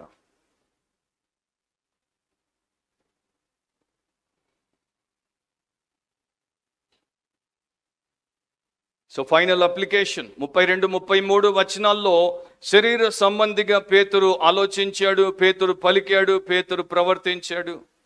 అయితే యేసు అతన్ని శరీర సంబంధిగా విడిచిపెట్టకుండా అతనికి దిద్దుబాటు చేశాడు, కరెక్షన్ చేశాడు, అతన్ని ఆత్మ సంబంధిగా మార్చబోయాడు. తర్వాత అతడు ఆత్మ సంబంధిగా అయ్యాడు. దాన్ని బట్టి దేవుడికి స్తోత్రం. సో మనము జాగ్రత్తగా ఉండకపోతే మనము సాతాను చేతుల్లో పావుగానైనా మారుతాము, లేకపోతే మనుషుల సంగతుల చేత ప్రభావితమై అటువైపు నుండైనా దేవుడికి వ్యతిరేకంగా పోతాము. కనుక ఈ రెండు మనము చెయ్యకూడదు. పేతురికి దేవుడి తర్వాత ఆయన ఇచ్చినటువంటి ఆధిక్యత, కృప, జ్ఞానాన్ని బట్టి అతడు సత్యాన్ని తెలుసుకున్నాడు.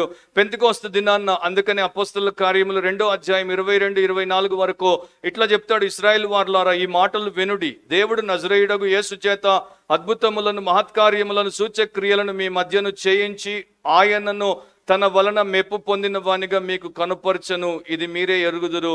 ఇప్పుడు చెప్తాడు చూడండి, దేవుడు నిశ్చయించిన సంకల్పమును, ఆయన భవిష్యత్ జ్ఞానమును అనుసరించి అప్పగింపబడిన ఈయనను మీరు దుష్టుల చేత సిలువ వేయించి చంపితిరి. మరణము ఆయనను బంధించి ఉంచుట అసాధ్యము గనుక దేవుడు మరణ వేదనలు తొలగించి ఆయనను లేపాను. ఇప్పుడు పీటర్కి అర్థమైపోయింది. ఇప్పుడు పీటర్ ట్రూ బిలీవర్ లాగా మాట్లాడుతున్నాడు, ప్రకటిస్తున్నాడు. సో నా ప్రియ సహోదరి సహోదరులారా, ఈ యేసు, రక్షకుడైన యేసు మీకు తెలుసా? మీరు ఈ రక్షకుడైన యేసునందు విశ్వాసం ఉంచి మీ పాపం ఒప్పుకొని విడిచిపెట్టి ఆయన ద్వారా క్షమించబడి ఆయన రక్తంలో కడగబడి శుద్ధి చేయబడ్డారా? మీరు ఈ రక్షకుడైనటువంటి ప్రభు అయిన యేసుకు మీ జీవితాన్ని సమర్పించి ఆయన యొక్క శిష్యుడిగా మారారా? ఇవి చాలా మూలమైనటువంటి ప్రశ్నలు, మన ప్రస్తుతాన్ని, నిత్యత్వాన్ని నిర్దేశించే ప్రశ్నలు. అవి మీరు జవాబు ఇవ్వలేని స్థితిలో ఉంటే ప్రస్తుతం మీ జీవితము వాండర్ అయిపోతుంది. అంటే ఎటు పడితే అటు పోతుంది, గాలికి తిరుగుతుంది, తర్వాత వేస్ట్ అయిపోతుంది, వృధా అయిపోతుంది. కానీ ఇప్పుడు మీరు యేసు విశ్వాసిగా ఉండి యేసు వెంబడించే విధేయుడిగా ఉంటే, విధేయురాలిగా ఉంటే మీ జీవితం ప్రస్తుతం తర్వాత కూడా ఎవరు ఊహించలేనంత గొప్పగా ఉంటుంది, వండర్ఫుల్గా ఉంటుంది. ప్రార్థన చేద్దాం. యేసు తన ఎదుట ఉన్న అతి పెద్ద అడ్డంకిని ఎట్లా అధిగమించాడు, మనం ఎట్లా అధిగమించగలం? ప్రేమగల మా తండ్రి, మేము ఈ విషయాల్లో పాపులమని ఒప్పుకుంటున్నాను. పేతురు కన్నా అనేక సార్లు అధ్వానంగా ప్రవర్తించాము. మేము మీకు వ్యతిరేకంగా, మీ చిత్తానికి వ్యతిరేకంగా, మీ కార్యములకు వ్యతిరేకంగా వచ్చిన వారము. కొన్నిసార్లు సాతాను చేతుల్లో పావులముగా, కొన్నిసార్లు మనుషుల ఆలోచనలతో నింపబడి కన్నుమిన్ను కానక ప్రవర్తించినటువంటి అవిధేయులముగా ఉన్నాం. మమ్మల్ని కనికరించండి, క్షమించండి, యేసు రక్తంలో కడిగి పవిత్రపరచండి. దేవుడి ఆత్మచేత మమ్మల్ని పురికొల్పండి. మీ మనస్సు మాకు దయచేయండి. మీరు మా నిజమైన క్రీస్తు అని మేము నేర్చుకోవడానికి, మేము మా క్రీస్తులను తయారు చేయకుండా మిమ్మునే మేము నమ్ముకొని మీతో మేము నడిచే వారంగా ఉండుటకు మాకు సహాయం చేయమని, మాలో మీరే కనబడి మహిమ పొందమని యేసు ప్రభు శ్రేష్ఠ నామమును అడిగి ప్రార్థిస్తున్నాం తండ్రి. ఆమెన్.